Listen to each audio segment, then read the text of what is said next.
नमस्कार, स्वागत है आपका आज के ताजा और बड़ी समाचारों में। तो आइए जानते हैं खबरों को एक एक करके। अगर इससे पहले कि आप हमारे चैनल पर नए हैं तो चैनल को सब्सक्राइब करके ऑल नोटिफिकेशन बिल को जल्दी से दबा दें ताकि आने वाले सभी लेटेस्ट न्यूज की जानकारी मिलती रहे। लगातार कीमतें बढ़ने के बाद सस्ता हुआ एलपीजी सिलेंडर। जी हां, आपको बता दें कि पिछले कुछ महीनों में एलपीजी गैस सिलेंडर की कीमतें तेजी से बढ़ी हैं, लेकिन अब इंडियन ऑयल कॉरपोरेशन की तरफ से एक राहत भरी खबर आ रही है। कंपनी ने ट्विटर के जरिए एलपीजी गैस सिलेंडर की कीमतें 10 रुपये घटाने की घोषणा की है। ये नई व्यवस्था 1 अप्रैल से लागू होगी।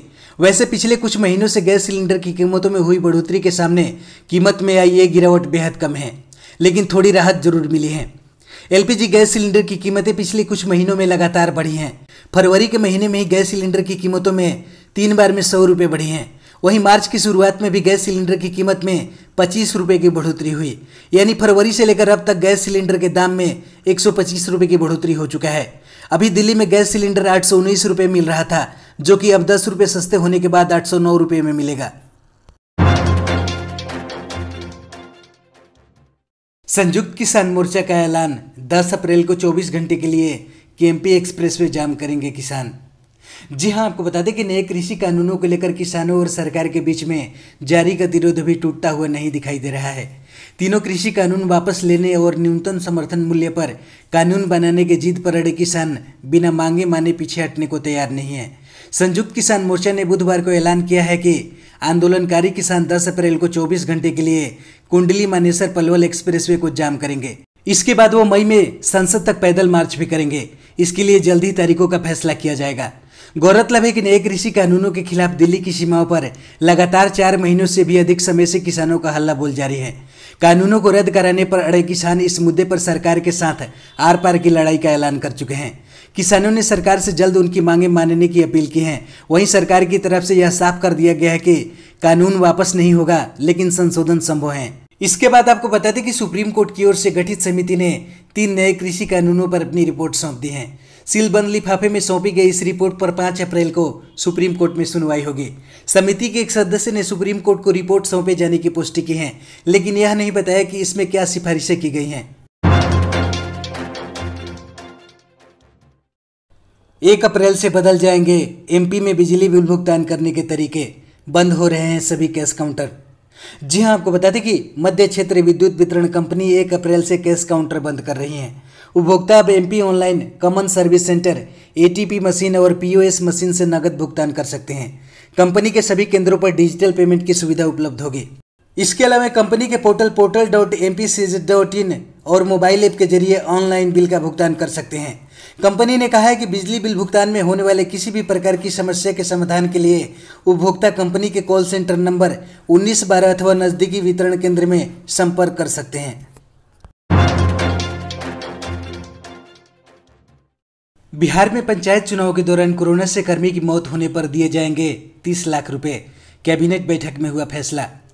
जी हां, आपको बता दें कि बिहार में मुख्यमंत्री नीतीश कुमार की अध्यक्षता में बुधवार को राज्य कैबिनेट की बैठक हुई। इसमें 35 प्रस्तावों की स्वीकृति दी गई। बैठक में 5500 अस्थायी पदों के सृजन की स्वीकृति दी गई है। वहीं व्यावसायिक वाहनों के फिटनेस प्रमाण पत्र के लिए 50 रुपये प्रतिदिन अतिरिक्त फीस को कम कर दिया गया है। इसके अलावा बैठक में यह भी फैसला हुआ कि पंचायत चुनाव के दौरान कोरोना वायरस से कर्मी की मौत होने पर उसके परिजनों को 30 लाख रुपए मिलेंगे। स्वास्थ्य मंत्री मंगल पांडे ने बताया कि कोरोना से लड़ाई को लेकर 80 करोड़ रुपए की मंजूरी दी गई है। इससे कोरोना नियंत्रण को लेकर आवश्यक सामग्री की खरीद होगी। उत्तर भारत के मैदानी इलाकों को कुछ लू से मिलेगी राहत। वहीं 3 अप्रैल से फिर से लू चलने की आशंका। जी हां, आपको बता दें कि भारत मौसम विभाग के महानिदेशक मृत्युंजय महापात्र ने कहा कि गुजरात से हरियाणा तक के क्षेत्रों के बीच दबाव अलग अलग रहे।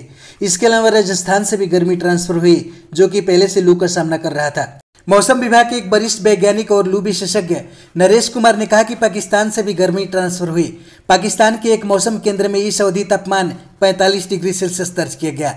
कुमार ने कहा कि एक पश्चिमी विक्षोभ भी था, लेकिन यह मैदानी इलाकों में नमी लेकर नहीं आया, इसलिए तापमान में वृद्धि हुई। मौसम विभाग ने अपने पूर्वानुमान में कहा कि अगले 2 दिनों में उत्तर भारत के मैदानी इलाकों में तापमान में 3 से 5 डिग्री सेल्सियस तक की गिरावट की संभावना है, जिससे आज राजस्थान को लू से राहत मिलने की संभावना है। उन्होंने कहा कि 31 मार्च से 1 अप्रैल तक राजस्थान, हरियाणा, दिल्ली, पश्चिमी उत्तर प्रदेश, पूर्वी उत्तर प्रदेश, झारखंड और पश्चिम बंगाल में धूल भरी हवाएं 30 से 40 किलोमीटर प्रति घंटे की रफ्तार से चलने की संभावना है। बिहार में फिलहाल नहीं लगेगा लॉकडाउन, कोरोना टेस्टिंग पर दिया जोर। जी हां, आपको बता दें कि बिहार में पिछले 3 दिनों में 664 नए कोरोना संक्रमित मरीज मिले हैं। करीब 70% संक्रमितों की पहचान दूसरे राज्यों से आने वालों में से हुई है। इनमें से महाराष्ट्र, छत्तीसगढ़, दिल्ली, नोएडा, पंजाब, मध्य प्रदेश और अन्य राज्यों से आने वाले यात्री शामिल हैं। राज्य में कोरोना के बढ़ते मामलों के बीच बिहार सरकार और स्वास्थ्य विभाग दोनों चिंतित है। हालांकि प्रदेश के स्वास्थ्य मंत्री मंगल पांडे ने कहा कि बिहार में फिलहाल लॉकडाउन नहीं लगेगा।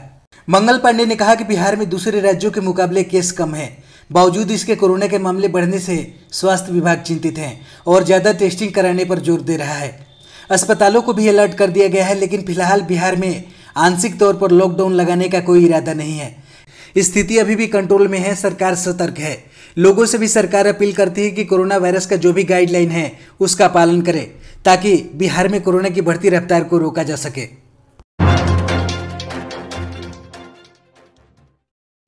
परमबीर सिंह की अर्जी पर बॉम्बे हाईकोर्ट की फटकार, पूछा क्यों नहीं कराई एफआईआर।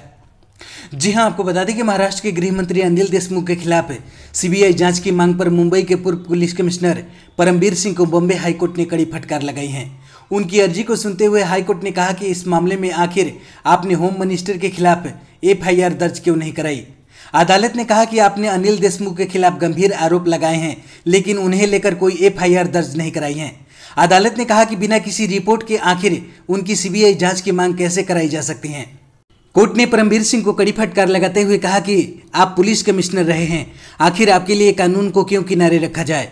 क्या पुलिस अधिकारी और मंत्री और नेता कानून से ऊपर हैं? आप अपने आप को ऊपर मत समझिए, कानून आपसे ऊपर है। पाकिस्तान में चीनी के लिए तरस रही जनता, संकट में पहुंचा कपड़ा उद्योग। इमरान खान ने हार मानकर भारत संग व्यापार करने को दी मंजूरी। जी हां, आपको बता दें कि पाकिस्तान कोरोना वायरस, कंगाली और महंगाई की मार जूझ रहा है। पाकिस्तान में चीनी की बढ़ती कीमतों और संकट से जूझ रहे कपड़ा उद्योग को बचाने के लिए पाकिस्तान की इमरान खान सरकार ने हार मानकर बुधवार को भारत संग संबंध सुधारने की दिशा में पहला कदम रखा है। इमरान खान सरकार ने भारत और पाकिस्तान के बीच 2 साल से ठप रहा व्यापार एक बार फिर शुरू करने को हरी झंडी दी है। आपको बता दें कि पाकिस्तानी मीडिया के द्वारा यह जानकारी मिली है। पाकिस्तान के आर्थिक मामलों से जुड़ी कैबिनेट की बैठक में इमरान खान सरकार ने भारत के साथ व्यापार शुरू करने का फैसला लिया है। इससे पहले अगस्त 2019 में जम्मू कश्मीर का विशेष दर्जा खत्म करने के बाद पाकिस्तान ने भारत से नाता तोड़ लिया था। पाकिस्तान के प्रधानमंत्री इमरान खान ने अपने भारतीय समकक्ष नरेंद्र मोदी को एक पत्र लिखकर कहा कि जम्मू कश्मीर का मुद्दा सहित दोनों देशों के बीच लंबित सभी मुद्दों का समाधान करने को लेकर सार्थक और नतीजे देने वाली वार्ता के लिए अनुकूल माहौल बनाना जरूरी है। इसके बाद आपको बता दें कि खान ने यह पत्र पाकिस्तान दिवस के मौके पर पिछले सप्ताह प्रधानमंत्री नरेंद्र मोदी द्वारा उन्हें भेजी गई बधाइयों के जवाब में लिखा है। हमारे चैनल पर बने रहने के लिए बहुत बहुत धन्यवाद। दी गई जानकारी से अगर आप संतुष्ट है अथवा नहीं, अपनी राय कमेंट बॉक्स में जरूर दें। जय हिंद।